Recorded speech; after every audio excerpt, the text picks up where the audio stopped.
നെൽകർഷകരെ കൂടി വലയ്ക്കുകയാണ് കേന്ദ്ര സർക്കാരിൻ്റെ പുതിയ ഉത്തരവ്. കൃഷി ആവശ്യത്തിന് വളം വേണമെങ്കിൽ സ്മാർട്ട് ഫോൺ വാങ്ങി ആപ്പ് ഇൻസ്റ്റാൾ ചെയ്യണം. ഫ്രെയിംവർക്ക് ഫോർ ഫെർട്ടിലൈസർ സെയിൽ എന്ന ആപ്പിലൂടെ മാത്രമേ വളം നൽകുകയുള്ളൂ. ഞാറ് നട്ട കർഷകർ വളത്തിനായി നെട്ടോട്ടത്തിലാണ്. കേരളത്തിൽ ഏറ്റവും കൂടുതൽ നെൽകൃഷി നടക്കുന്ന പാലക്കാട്, നമ്മുടെ നെല്ലറ എന്നറിയപ്പെടുന്ന പാലക്കാട്, പിന്നീട് ആലപ്പുഴ ജില്ലകളിലാണ് ആപ്പ് വഴിയുള്ള വളം വിതരണം ആരംഭിച്ചിരിക്കുന്നത്. വലിയ രീതിയിലുള്ള പ്രതിസന്ധിയാണ് ഇത് സൃഷ്ടിക്കുന്നത്. കാരണം പലരും നമുക്കറിയാം, കർഷകർ സ്വാഭാവികമായും അത്തരത്തിലൊരു ഡിജിറ്റൽ രീതിയിലേക്ക് തിരിയാത്ത ആൾക്കാർക്കൊന്നും ഈ ആപ്പ് ലോഡ് ചെയ്യാനാകില്ല, അല്ലെങ്കിൽ ഈ ആപ്പുമായി ബന്ധപ്പെട്ട കാര്യങ്ങൾ അറിയില്ല. അപ്പോൾ സ്വാഭാവികമായും ഈ ആപ്പ് ഇല്ലാത്തവർക്ക് വളം ലഭിക്കാത്തൊരു സാഹചര്യം. കാരണം നമുക്കറിയാം, വളരെ പ്രധാനപ്പെട്ടതാണ് വളം എന്ന് പറയുന്നത്.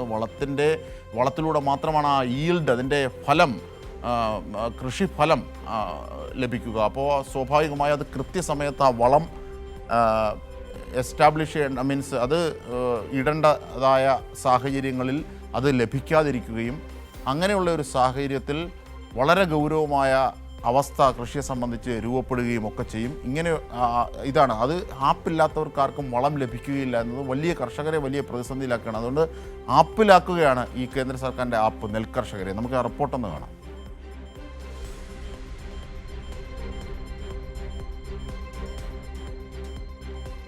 ഇപ്പോൾ ഇതിൻ്റെ വിവരങ്ങളുമായി സന്തോഷ് സർലിംഗ് തന്നെ ചേരുകയാണ്. സന്തോഷ് സർലിംഗ്, യഥാർത്ഥത്തിൽ നെൽകർഷകർ ഈ ആപ്പുണ്ടെങ്കിൽ മാത്രമേ വളം ലഭിക്കുകയുള്ളൂ എന്നൊരു സാഹചര്യം ഏതൊക്കെ അർത്ഥത്തിലാണ് പാലക്കാട്ടെ നെൽകൃഷിയെ ബാധിക്കുന്നത്?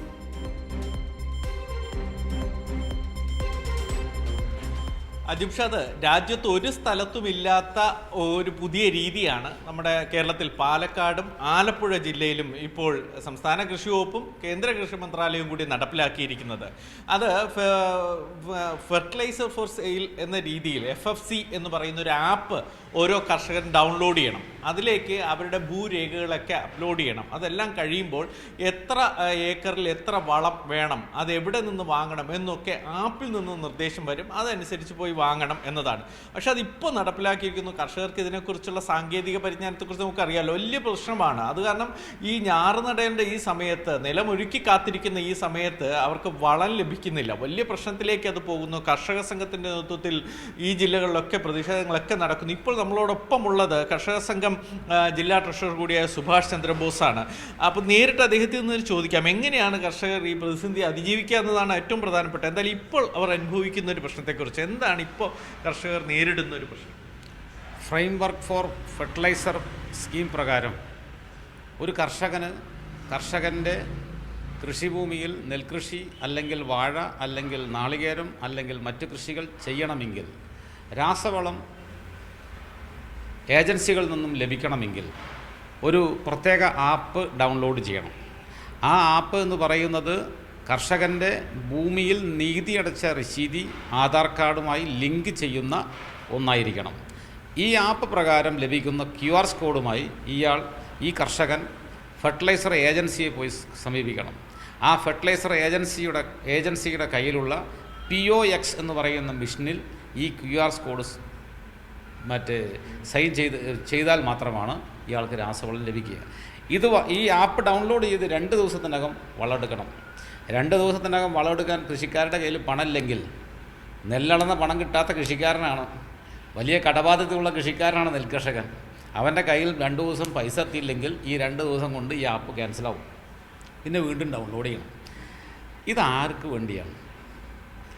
ഒരു ഓട്ടോറിക്ഷക്കാരൻ്റെ കയ്യിൽ, ഒരു വണ്ടിക്കാരൻ്റെ കയ്യിൽ പൈസ ഏൽപ്പിക്കുന്നു കൃഷിക്കാരൻ, എനിക്കൊരു 4 ചാക്ക് വളം വേണം, എനിക്കൊരു 10 ചാക്ക് വളം വേണം. അങ്ങനെ വളം എടുത്തുകൊണ്ടിരുന്ന കർഷകനോടാണ്, 80 വയസ്സും 75 വയസ്സും ആയ കർഷകനോടാണ് നേരിട്ട് ആപ്പുമായി ഡൗൺലോഡ് ചെയ്യാൻ പോകണമെന്ന് പറയുന്നത്. ആ നേരിട്ട് പോണ കർഷകൻ്റെ കയ്യിലോ സ്മാർട്ട് ഫോണില്ല. സ്മാർട്ട് ഫോണുള്ള കർഷകർക്ക് മാത്രമാണ് ഈ ആപ്പ് ഡൗൺലോഡ് ചെയ്യാൻ സാധിക്കുക. ഈ സ്മാർട്ട് ഫോൺ ഇല്ലാത്ത കർഷകൻ എന്ത് ചെയ്യും? അതിന് പ്രശ്നപരിഹാരമില്ല. ഇത് പാലക്കാട് ജില്ലയിലും ആലപ്പുഴ ജില്ലയിലും മാത്രം എന്തിനു നടപ്പിലാക്കണം? എന്തേ മറ്റ് സംസ്ഥാനങ്ങൾ നടപ്പിലാക്കുന്നില്ല? ഇതൊന്നും ഒരു ധാരണയുമില്ലാതെ കൃഷി വകുപ്പ്, കേരളത്തിലെ കൃഷി വകുപ്പ് നടപ്പിലാക്കുന്ന ഈ പദ്ധതി കൊണ്ട് ഒരു ഗുണവും പാലക്കാട്ടെ കൃഷിക്കാർക്കും ആലപ്പുഴയിലെ കൃഷിക്കാർക്കും ഉണ്ടാകില്ല എന്നും മാത്രമല്ല, ഉൽപ്പാദനം കുറയാനാണ് അതിടയാകുക, തരിശ് ഭൂമി വർദ്ധിക്കാനാണ് ഇടയാവുക. ഭൂമിയിൽ കൃഷി ചെയ്യേണ്ട എന്ന അഭിപ്രായമാണ് സംസ്ഥാന കേന്ദ്ര ഗവൺമെൻറ്റുകൾക്കുള്ളതെങ്കിൽ ഈ ആപ്പും പുതിയ പരിഷ്കാരങ്ങളൊക്കെ നിങ്ങൾ നടപ്പിലാക്കാം. കൃഷിക്കാരൻ എങ്ങനെ ജീവിക്കും എന്നത് മാത്രമാണ് ഞങ്ങളുടെ മുന്നിലുള്ള ചോദ്യം. അതിന് മറുപടി ആ ആപ്ലിക്കേഷൻ ഇറക്കിയിട്ടുള്ള, ഈ സർക്കുലർ ഇറക്കിയിട്ടുള്ള ആളുകൾ ഞങ്ങളോട് പറയേണ്ടതാണ്. ഈ പുതിയ ഡിജിറ്റൽ പരിഷ്കാരത്തെക്കുറിച്ച് ഏതെങ്കിലും തരത്തിലുള്ള മുന്നറിയിപ്പ് കർഷകന് കിട്ടിയിരുന്നോ? ഒന്ന്, പാലക്കാട് ജില്ലയിൽ ഏതാണ്ട് 2700ഓളം പാടശേഖര സമിതികളുണ്ട്. ഈ 2700ഓളം പാടശേഖര സമിതികൾക്ക് ഭാരവാഹികളുണ്ട്, തിരഞ്ഞെടുക്കപ്പെട്ട ജനാധിപത്യ രീതിയിൽ തിരഞ്ഞെടുക്കപ്പെട്ട ഭാരവാഹികളുണ്ട്. പാടശേഖര സമിതി കൺവീനർ, ചെയർമാൻ, കൃഷി വകുപ്പ് ഉദ്യോഗസ്ഥന്മാർ, ഇവരെല്ലാം വിളിച്ചുകൊണ്ട് ഒരു പരിശീലനം, അര ദിവസത്തെ പരിശീലനം, ഇങ്ങനെയാണ് ഡൗൺലോഡ് ചെയ്യേണ്ടത്, ഇങ്ങനെയാണ് ചെയ്യുക എന്ന ഒരു മുന്നറിയിപ്പ് ഇതുവരെ നൽകിയിട്ടില്ല. തദ്ദേശ സ്വയംഭരണ സ്ഥാപനങ്ങളിലെ ജനപ്രതിനിധികളോട് നൽകിയിട്ടില്ല. പാലക്കാട് ജില്ലയിലെ സഹകരണ സ്ഥാപനങ്ങളാണ് ഫെർട്ടിലൈസർ ഏജൻസികൾ, പ്രധാനമായും ഫെർട്ടിലൈസർ ഏജൻസികൾ. ആ സഹകരണ സ്ഥാപനങ്ങളിലെ ജീവനക്കാർക്ക് ഇതിൻ്റെ ട്രെയിനിങ് നൽകിയിട്ടില്ല. ഒരു ട്രെയിനിങ്ങും ഒരു മുന്നറിയിപ്പും ഒരു വിവരവും ഇല്ലാതെ അത് നടപ്പിലാക്കുന്ന പൈലറ്റ് പദ്ധതിയാണിത്. ഇത് നിർത്തിവെക്കാൻ കൃഷി വകുപ്പിന് കഴിയുമോ? ഇത് നിർത്തിവെക്കാൻ കഴിയുമെന്നല്ല, കഴിയുമല്ലോ. ഇതിന് മുമ്പ് കഴിച്ചിട്ടുണ്ടല്ലോ. ഇപ്പോൾ നെല്ലിന് കേരളത്തിൽ അധിക നെല്ല് വില, അധിക പ്രോത്സാഹന വില നൽകേണ്ടതില്ല എന്ന് പറഞ്ഞപ്പോൾ കേരളത്തിൽ ഇതിന് മുമ്പുള്ള ഗവൺമെൻറ് പറഞ്ഞു ഞങ്ങൾ കൊടുക്കുമെന്ന് പറഞ്ഞ് കൊടുത്തല്ലോ. കേന്ദ്ര ഗവൺമെൻറ് തരുന്ന സർക്കുലർ മുഴുവൻ നടപ്പിലാക്കാനുള്ളതല്ലല്ലോ. കൃഷി എന്ന് പറയുന്നത് സംസ്ഥാന താല്പര്യമാണ്. ആ സംസ്ഥാന താല്പര്യം നടപ്പിലാക്കേണ്ടത് സംസ്ഥാന ഗവൺമെൻറ്റാണ്. അങ്ങനെ നടപ്പിലാക്കാതെ ഇത് കേന്ദ്രത്തിൻ്റെ സർക്കുലറാണ്, ഞങ്ങൾ നടപ്പിലാക്കുകയാണ്, പാലക്കാടും ആലപ്പുഴയിൽ നടപ്പിലാക്കുകയാണെന്ന് പറയുന്നത് ഉൽപ്പാദനത്തെ തടയാനേ അത് സാധിക്കൂ. ഉൽപ്പാദന വർധനവിന് അത് സാധ്യമല്ല. കർഷകൻ്റെ ജീവിത ഉപാധികളെ ഭംഗം വരുത്തുകയാണ് ഈ സർക്കുലർ കൊണ്ട്. അജിംഷാദ്, ഇതെല്ലാം കഴിഞ്ഞ് ആപ്പ് ഡൗൺലോഡ് ചെയ്ത് നമ്മുടെ OTP ഒക്കെ വരുത്തി പോയാൽ പോലും നേരത്തെ തന്നെ നിശ്ചയിച്ച ഒരു അളവുണ്ട്. ഒരു ഏക്കറിന്, ഒരു ഹെക്ടറിന് 165 കിലോ രാസവളം എന്ന രീതിയിലൊരു കണക്കുണ്ട്. അതേ ലഭ്യമാവുകയുള്ളൂ. നമ്മുടെ ഭൂപ്രകൃതിയൊക്കെ വ്യത്യസ്തമാണ്. വല്ല പ്രശ്നങ്ങളും പ്രതിസന്ധികളൊക്കെ അതിജീവിക്കേണ്ടതാണ്. അതുകൊണ്ട് തന്നെ വളം ചിലപ്പോൾ കൂടുതൽ ആവശ്യം വരും, വീണ്ടും ആവശ്യം വരും. പക്ഷേ ഇതൊന്നും ഈ പുതിയ ഡിജിറ്റൽ സംവിധാനത്തിലൂടെ ലഭ്യമേ ആകില്ല. പ്രത്യേകിച്ച് ഈ ഒരു സീസൺ സമയത്ത്, അതിൻ്റെ ഒരു നിർണായക ഒരു സമയത്ത്, ക്രൂഷ്യൽ സമയത്ത് ഇങ്ങനെ വരുന്നു എന്നതാണ് കർഷകരെ അലക്കുന്ന. മാത്രമല്ല, സുഭാഷ് ചന്ദ്രൻ ചോദിച്ചത് തന്നെയാണ് പീപ്പിൾസ് ക്വസ്റ്റ്യൻ ഉയർത്തുന്നത്. എന്തുകൊണ്ട് കർഷകരോട്, ആലപ്പുഴയിലെയും പാലക്കാട്ടെയും കർഷകരോട് മാത്രം ഇത് എന്നതാണ് ഈ പീപ്പിൾസ് ക്വസ്റ്റ്യനും ഇന്നത്തെ. എന്തായാലും കർഷകരെ ദ്രോഹിക്കാനുള്ള നടപടികൾ തുടരുകയാണ്. നെൽകർഷകരോടും അത് കൂടുതൽ ശക്തിയായി തുടരുന്നു കേന്ദ്ര സർക്കാരിൻ്റെ സമീപനം. ഇതിനെ പ്രതിരോധിക്കാൻ സംസ്ഥാന സർക്കാരും ദുർബലപ്പെടുന്നു എന്നതാണ് വസ്തുത.